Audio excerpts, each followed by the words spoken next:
பொண்ணு உயிரோட இருக்குதா இல்லையா எனக்கு தெரியலங்க. பொண்ணு உயிரோட இருக்கு தெரிஞ்சாதானே என்ன பேசுவேன். நான் டெய்லி அழுகுறேன். நான் பிள்ளைய பார்க்கணும், என் பிள்ளை யாருமே காமிக்க மாட்டேங்கிறாங்க, அழுகுறேன்.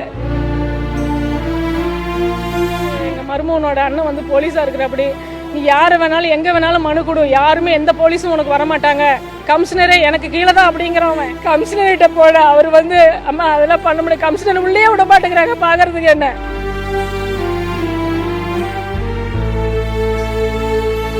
சேலம் இருக்குங்க, சேலம் தாலுகாப்பட்டியில இருக்கேன். என் வீடு இருக்குது. என் பொண்ணு லவ் பண்ணி கல்யாணம் பண்ணிக்கிட்டாங்க. 2.5 வருஷம் ஆகுது. இது நாள் வழி என் பிள்ளைய என் வீட்டுக்கு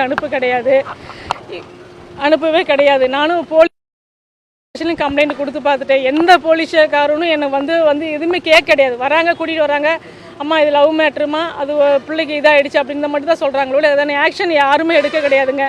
புள்ள உயிரோடு இருக்குதா இல்லையானே எனக்கு தெரியல. என் பிள்ளைய தயவு செஞ்சு வந்து எனக்கு இப்போ காமிக்கிறதுக்கோ என்கிட்ட பேசுகிறதுக்கோ நீங்கள் அந்த அனுமதி எங்களுக்கு வாங்கி கொடுக்கணும். பிள்ளைக்கு என்ன நடந்ததுன்னா தெரியலைங்க, இருக்கிறானே இல்லையானே தெரியலைங்க. எனக்கு போலீஸ்கார குடும்பம், அவர் வந்து எங்கள் மருமகனோட அண்ணன் வந்து போலீஸாக இருக்கிறப்படி, நீ யாரை வேணாலும் எங்கே வேணாலும் மனு கொடு, யாருமே எந்த போலீஸும் உனக்கு வரமாட்டாங்க, கமிஷனரே எனக்கு கீழே தான் அப்படிங்கிறவன். கமிஷனரே நான் சொன்னாதான் வந்து இது பண்ணுவாங்க, எல்லாமே எனக்கு கீழே தான் அப்படின்னு சொல்லி என்னை மிரட்டுறாருங்க. வீட்டுக்கு போனதுக்கு உன்னை நாங்கள் விட்டு வைக்கிறதும் உன் சின்ன பிள்ளைக்கோசரம் தான் விட்டு வைக்கிறேன், அப்படின்னு உன்னையும் கொலை பண்ணிவிட்டு எல்லா சொத்து நான் எழுதி வாங்கிக்குவேன். என் பிள்ளைக்கு எத்தனை பவுன் பெரியம்மா பையனோட பெரியம்மா வந்து 20 பவுன் போட்டி என்னென்னமோ கெட்ட வார்த்தை, கொஞ்சம் நஞ்ச வார்த்தை இல்லை, கெட்ட வார்த்தை பேசுறதுக்கு. நீ தனியாக தாண்டி இருக்கிற, என்னையும் கூப்பிடுறான்,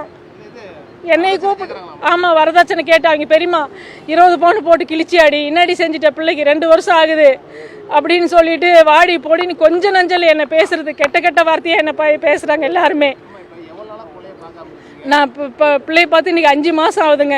என் வீடு கிரக பிரசத்துக்கு கூப்பிட போனேன், தேங்காய் பழம்லாம் வச்சு கூப்பிட்டோம் சரின்னு. அப்போ கூட அந்த பையன் சொல்கிறான், நான் அனுப்ப மாட்டேன், நீங்கள் ஏன் கூப்பிட்றீங்க, வரமாட்டேன், நீ பண்ணுறது பண்டிகை, எங்கே வேணாலும் கம்ப்ளைண்ட் கொடு, நாங்கள் பார்த்துக்குறோம் அப்படின்னு சொல்லி மிரட்டுறாருங்க.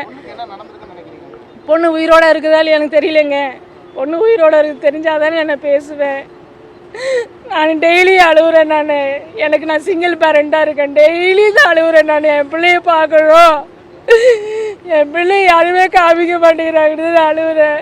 எங்கே போனாலும் போலீஸ் எந்த நடவடிக்கையும் எடுக்கலைங்க. கமிஷனர்கிட்ட போட அவர் வந்து அம்மா அதெல்லாம் பண்ண முடியாது, கமிஷனர் உள்ளே விட மாட்டேங்கிறாங்க பார்க்கறதுக்கு. என்ன கமிஷனர் பார்க்கறதுக்கு அந்த வெளியில் இருக்கிற பிள்ளையா இருப்பாங்களே, அவங்க உள்ளே விட மாட்டேங்கிறாங்க. அம்மா இதெல்லாம் எடுத்துகிட்டு வரக்கூடாது போங்கம்மாங்கிறப்ப நான் எங்கே போய் கம்ப்ளைண்ட் கொடுக்கட்டும் சொல்லுங்கள். நான் சிங்கிள் பேரண்டாக இருக்கனால எந்த ஆக்ஷனே எடுக்க மாட்டேங்கிறாங்க. போலீஸ் எல்லாமே அவங்க பக்கம் தான் பேசுகிறாங்க. எந்த கலெக்டர் கூட 4 வாட்டி மனு கொடுத்தேன், ஃபார்வேர்டு பண்ணி விட்றாங்க, ஆனால் எந்த நடவடிக்கையும் எடுக்கலைங்க. தயவு செஞ்சு என் பொண்ணு எங்கே இருக்கிறாங்க, உயிரோடு இருக்காங்களோ இல்லை, எனக்கு கூட்டிகிட்டு வந்து எனக்கு வந்து காமிக்குவோம். இதுதான் எங்களோட வேண்டுகோள்.